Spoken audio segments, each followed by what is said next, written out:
All right, everyone, ready for another deep dive? Today we're tackling something, a question that's been kind of blowing up online. Oh, yeah. Yeah, and it's something like, why are China and India so much more populous than the U.S.? We're looking at this Reddit thread that's just overflowing with opinions and all these crazy facts Yeah. about history, cultural stuff, Interesting. even some agricultural trivia that's honestly pretty surprising. Like what? Well, did you know that at one point India's economy, it made up like a quarter of the entire world's GDP? Wow, yeah, that's a lot bigger than I would have thought. That's wild, right? Yeah, and what's so fascinating about this whole thing is how this seemingly simple question, Right. it kind of just opens up this Pandora's box of all these like interconnected Oh, elements. for sure. We've got to look at everything, like the long view of history, even down to like geography, and even just chance to really understand how Yeah. population works, the dynamics. Yeah, yeah, and that's what makes this Reddit thread so awesome. I mean, it's Cool. okay, so it's a real mix of everything, like super serious analysis, Uh-huh. but then some comments are just hilarious. Someone even compared it to like Civilization 6. Oh, wow. It's like when you think about it, it kind of makes sense, right? It does. Yeah. So one thing that keeps coming up that shows the Yeah. difference in population sizes, it's like how old these civilizations are. We're talking Right. thousands of years, right? Millennia of history, Yeah. which gives them a huge head start compared to the U.S. Oh, yeah, for sure. Imagine it's like compound interest. Okay. The longer it sits, Yeah. the bigger it gets. Right, right, right. Same kind of thing. That's crazy. I know. It's mind-blowing to think about. Like, some comments pointed out that both China and India, Yeah. they already had a populations of like over 50 million way back in the year zero, Really? while like Europe's population was going up and down. Oh, wow. Theirs just kept climbing steadily. So consistent.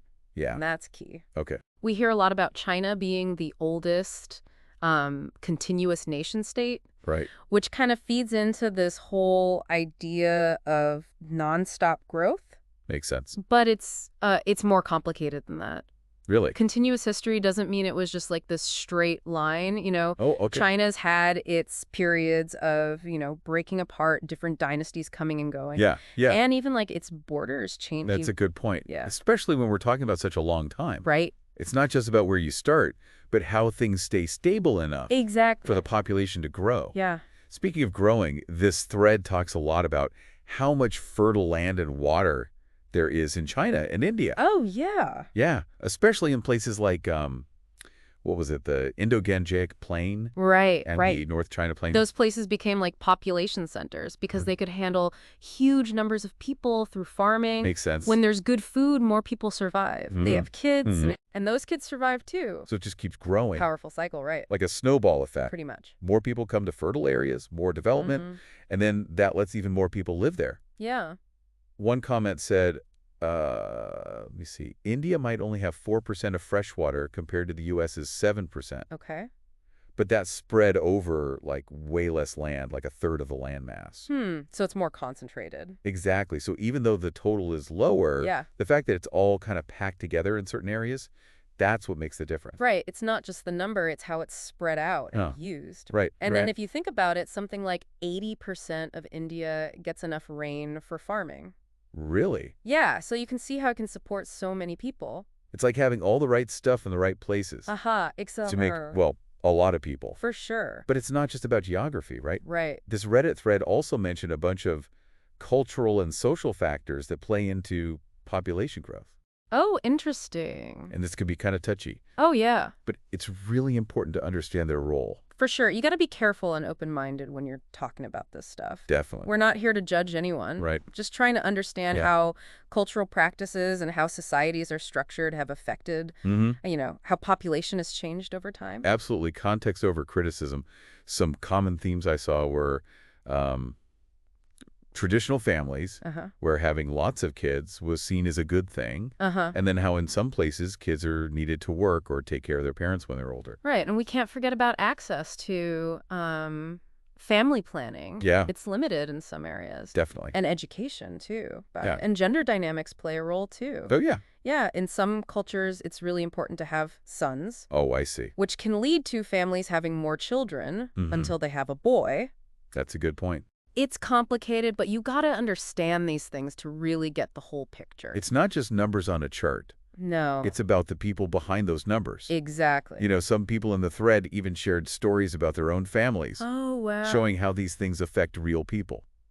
That's powerful. It makes it feel so much more real Yeah. than just talking about it in theory. Totally. And that human element is key to understanding Yeah. how policies and changes in culture affect population over time. Right. And one commenter mentioned the one-child policy in China. Right? A lot of people know about that one. Yeah, and how it's still impacting them. Oh, for sure. Like now they're dealing with an aging population and fewer babies being born. Even with all the new programs, they're trying to Yeah, even with those. encourage people to have more kids. Someone said something like they're having trouble reversing it.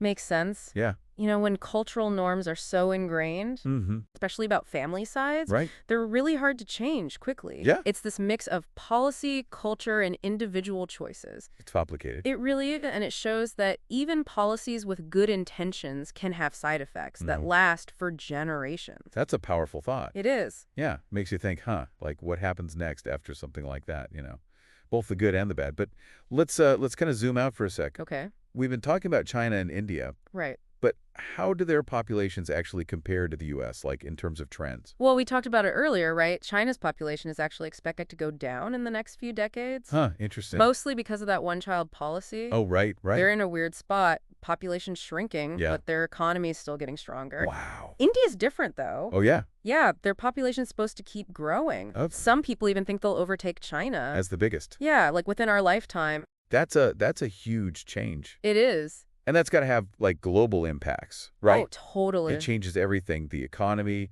how we use resources. For sure. I even saw some people talking about, like, population crashes in the future. Really? Yeah, or how climate change could play a part in all this. Absolutely. And it's not just numbers. We're talking about a big shift in global power, Right. If India's population keeps growing and Yeah. their economy keeps booming, Yeah. they could become like a major force economically. How much is their economy growing by? In 2022 alone, almost 9%. Whoa, that's a lot. But, like, can they keep that up? Even a fraction of that Yeah. would make them huge players. That's kind of crazy to think about, but it also makes you think about, like, can the planet handle it? Exactly. All those people needing more stuff, more energy. It's the big question, right? Yeah. It's this web of economics, social stuff, and the environment. And we can't forget about innovation, right? Right.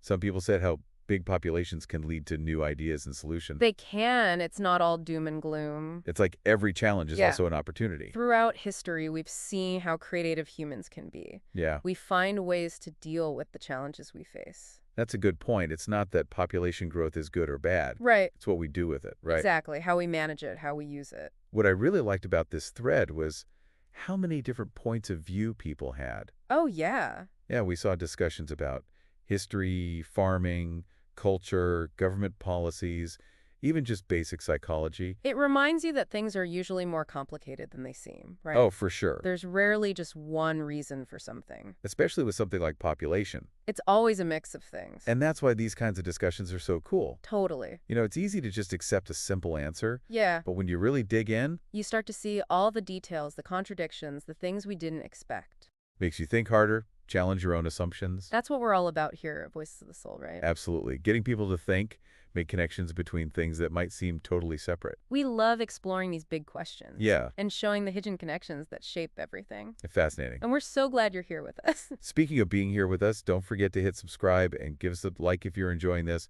It really helps us reach more people. And we put so much into making these. We do. So your support really means a lot. We want to make knowledge fun and easy to understand. Yeah, and hopefully you're getting something out of these deep dives. Okay, so let's take a minute to recap what we've learned That's good. about why China and India have such big populations. Okay.